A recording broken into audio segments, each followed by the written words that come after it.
Hi, in this video, we're going to be talking about the structure of equations of ellipses that are centered somewhere other than the origin.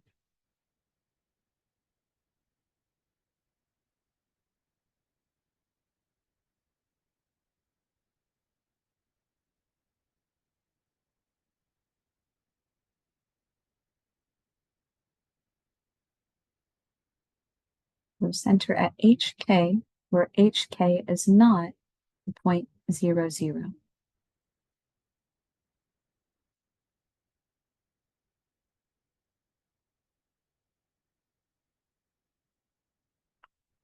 And where the major axis is parallel to a coordinate axis, either parallel to the x-axis or the y-axis.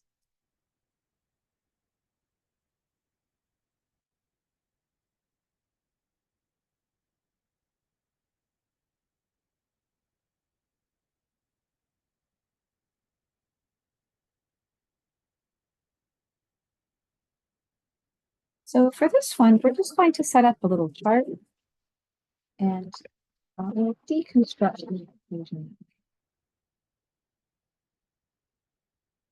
So here, I'll set up a little column for the center, which we know is HK. Here's where we'll put our notes about the major axis, which will be either parallel to X or parallel to Y. Here's where we'll put our notes on the foci, the vertices, and the equation itself.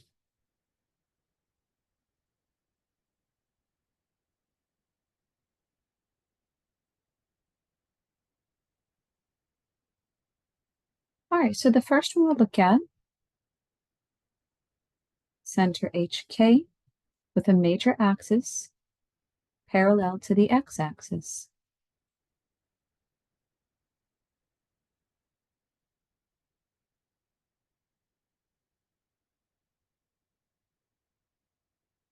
The foci will be at the coordinates h plus c and k. So h plus c would be corresponding to the x-coordinate of the focus, and k would be corresponding to the y-coordinate.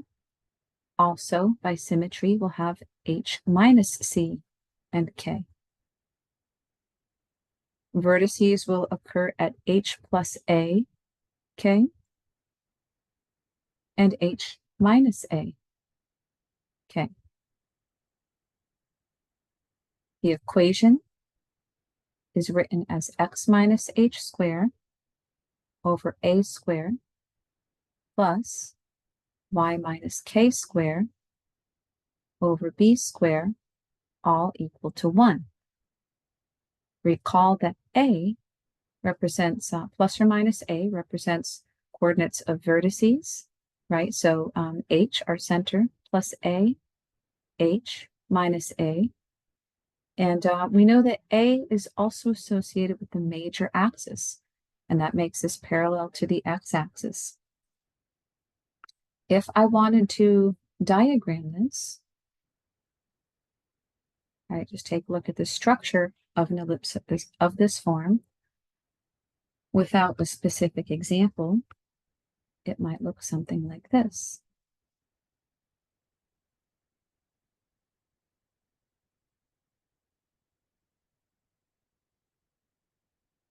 Here's our x-axis, our y-axis. We have our center. We'll put it somewhere other than the origin. So right here, this is center HK. Major axis will be parallel to X.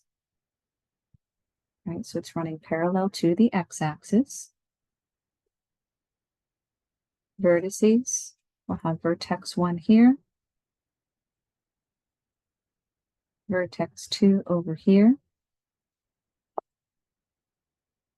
So this would be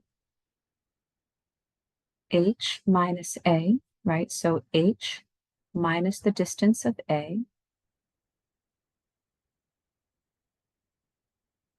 and then k. And then here, you're moving H plus A, K.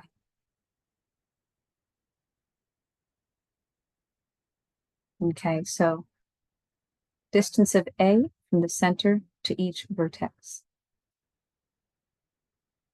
No, I didn't put negative A here, simply because distance is positive. So we're just looking at the fact that H is equidistant from vertex 1 and vertex 2. Now, if we think about our foci, those are located at H minus C and K. So I'll call this focus 1.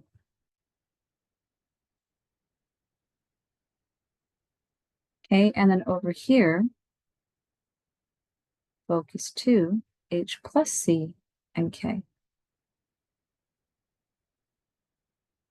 All right, and typically we don't label points for the minor axis here, but if we wanted to, we would say it would be H and K plus B, right? So H, K plus B. Here we would have H and K minus B, because we're moving up B units along the y-axis and down B units. So the distance from K to K plus B is B. The distance from K to K minus B, also B.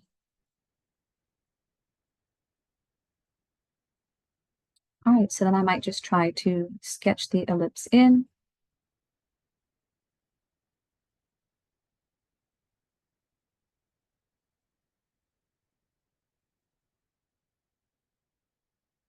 I'm going to give it that oval shape that it needs. This one's a little bit off, but you get the idea.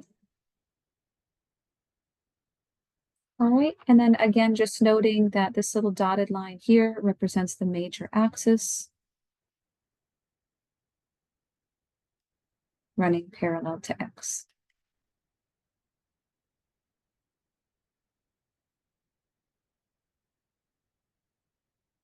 Now let's take a look at an ellipse centered at HK, major axis parallel to the y-axis.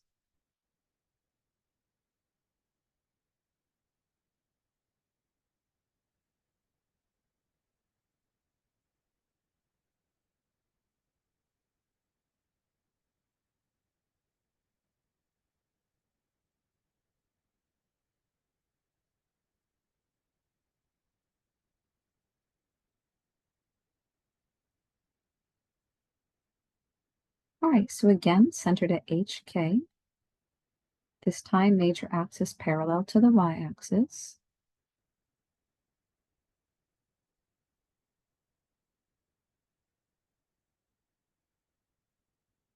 Our foci in this case are at H, K plus C, H, K minus C, and our vertices are at H, K plus A, and H, K minus A. The equation, x minus h squared over b squared, since the minor axis is now parallel to x, and y minus k squared over a squared, indicating that the major axis is parallel to the y-axis.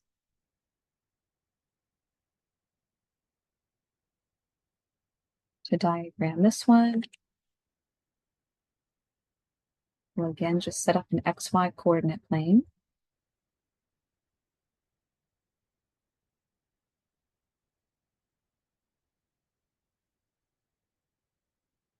All right, and then maybe we'll let HK be somewhere right here.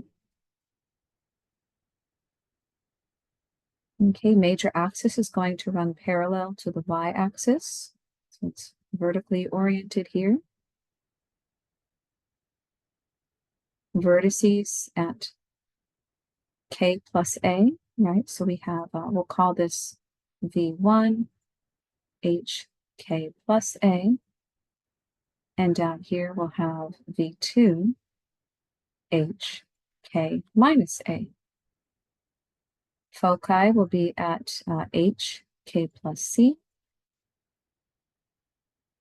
and H K minus C. So F1, and this will be F2 H K minus C. All right, minor axis would be H K plus B. There would be one coordinate, and then the other would be H K minus B. All right, and then we would just try to make this look like an ellipse as best we can here.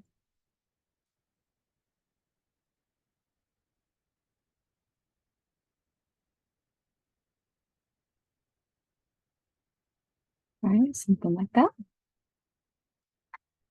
All right. And so this concludes our example. And the next example, we'll work out a problem where we're working with an ellipse equation centered somewhere other than the origin. All right, thanks for watching.